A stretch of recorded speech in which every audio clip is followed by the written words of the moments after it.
have a very, very small client roster for Wealthy Mama where we mentor and do so much for our clients.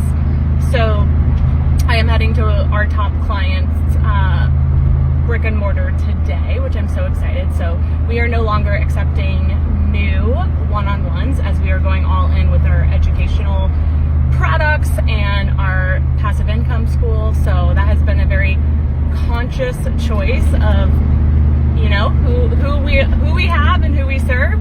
They can stay as long as they'd like. We love them to pieces.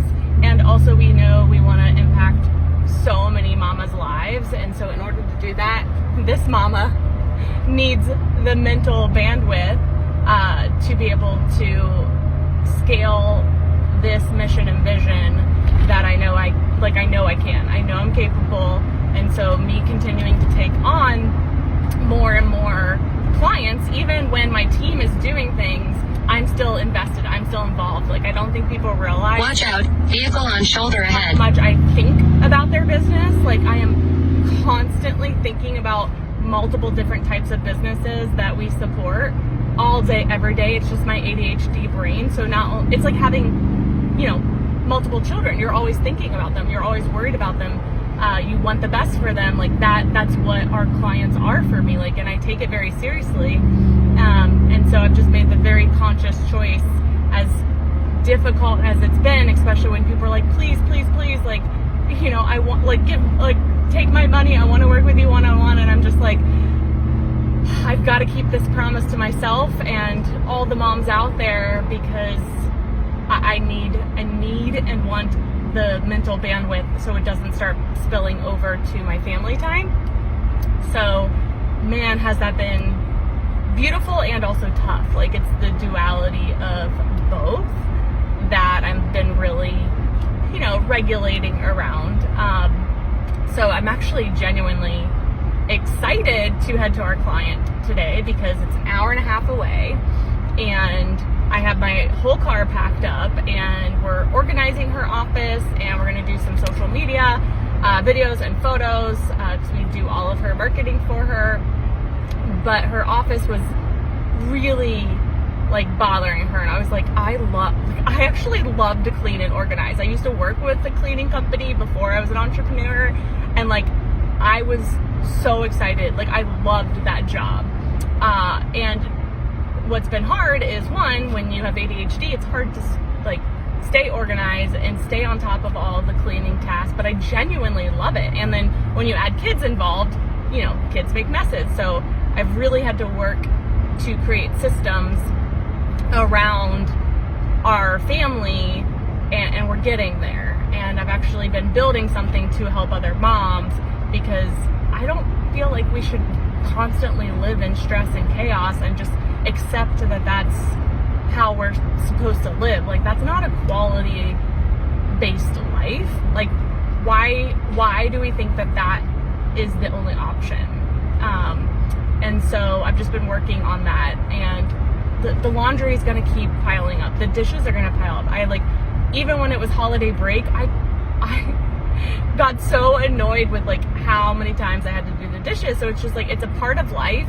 And so it's kind of like when life gives you lemons, you got to make lemonade. And that's kind of how I've been embracing the housework and the organization of our home, of like, okay, how can I make lemonade, right? Like, how can I do this and it like actually feel manageable and easy and enjoyable? So that's what we've been working on, and in tandem building the system that I want to, one, share with other moms and like I'm using. So I've actually been like my own case study in a way of like just tweaking and modifying and then documenting it in real time, so that way I know for sure it works. Like, that's always a big priority of mine when I am either building my own products or endorsing someone else's products, is like, I know, like, it's kind of like Whole Foods. Like, they have very high standards for the food that is in their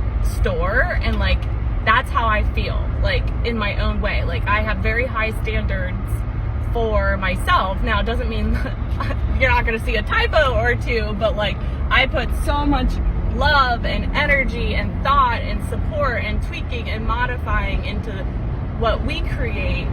And then if I don't create it, I actually go through it as if I am, you know, a consumer, because I typically buy the thing. Like, that's why I talk about Happy Juice, because I'm like, okay, let me see if this is what it's like cracked up to be. And it's like, okay, this is legit. Like, and I get to tell other people about it because it's legit and it's amazing. And so often as women, we're promoting the best restaurant, the where we got our outfit, and like, so you're already doing passive income. You just probably aren't getting a kickback from that affiliate marketing, because a form of passive income is affiliate marketing, you know. And so it's like, people think that they can't do this, but you're already doing it.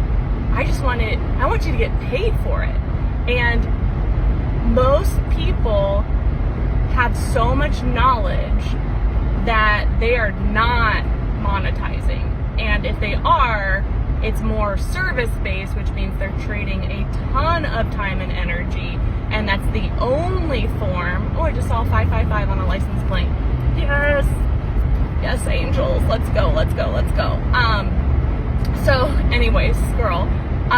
So there's so many women out there that are stressed out, burnt out, but are so fucking talented and so smart and could help so many other people. And we typically take our zone of genius for granted because we're like, oh, everyone's good at, you know, fill in the blank. No, they're not. Like, there are so many people out there, like, I'm going to help my client that is a very successful businesswoman, help her organize, help her optimize her office space, because she just doesn't have the time, right? Like, so people either can do it, but they don't have the time, or they don't want to do it, right? They want the, I call them wealth codes, because I don't love cheat codes. I like saying wealth codes. Like, they want the wealth codes that will collapse time, which will, you know, bring them more joy, will help them make money. Like, that's what digital education products that we help you create do. Like, and so many people believe that, like, no one would ever want to pay for your knowledge. And if that were true, there would be no university out there. Like, it was so funny. We had to go to TSA pre-check last night because we're going to Disney. So we did our TSA pre-check, fingers crossed that it comes in time before Disney. I'm gonna just manifest that it is. So we did that, and it was close to where my husband went to college. And so I thought it was really cute. He was like, hey, Emma, our 6-year-old, like, I want to show you around. So we were like driving, and he showed Emma where his dorm was and a few of the houses that he lived in on campus. And I actually lived a few streets over. So I was like, I think it's that house. I don't really remember. That was a long time ago. Mom brain. But it was just like cool to reminisce. And he like said something where he like alluded that Emma was gonna go to Ohio State University. And I was like, okay, biasness. Like, she can go there. Like, we were just kind of flirting and shooting the shit. But I was like, you don't know that she's gonna want to go here. Like, cause he was like, when she goes here, I was like, we ain't doing that. Like, we're not gonna be those parents that like push that, in which he is totally not. I think he was just seeing if I would catch on. But he was like, there's only one college that I really feel passionate that she doesn't go to. And I like kept guessing and guessing and guessing, and I was guessing wrong. And I was like, okay, which one? And he was like, Ohio Dominican University. And I was like, and that's where I went. Very small Catholic college. There's a whole story around that. Anyways, so that's where I went. And I was like, really? Like, you feel that passionate that our daughter does not go to ODU? And he was like, yes, but not for reasons that you think. And I would go, okay, well, tell me. And he's like, I think it is extremely overpriced for their students, and they do not give you the experience and the quality of education that price is being deemed at. And I was like, I don't disagree with you, actually. So it was just interesting to me because education is such a valued, like traditional education is such a valued commodity in our society. So why not unconventional education? Like, so many people are moving to, could I get certified? Could I buy a course? Could I buy a digital playbook? Could I join a membership and learn all the ins and outs? So unless you're going to college to become a doctor or a lawyer or a teacher, like things that you legitimately have to go to college for, there's so many other options that are literally a fraction of the cost. Like, I just spent, oh my gosh, how many hours? 8, 9, 10, 11, 12. 12 hours live teaching in 3 days, okay? 12 hours live teaching 3 days to our passive income school students for $44 a month. Like, what? You know how valuable that is? Like, moms in there are already making money, more money than they're investing. Like, you know how good that feels? Like, I remember vividly the day that I was adding up my ODU student loans. Even though I paid as much as I could, I got FAFSA. Like, there was still, since it was so expensive, and it was my choice to go there, but there's a whole story there. But there was still so much left because it was very expensive, which I don't even normally use that word, but it was very expensive. And I remember the day after I graduated, I was sitting in my parents' living room, adding up all of my debt as a, 22-year-old? I think I was 22.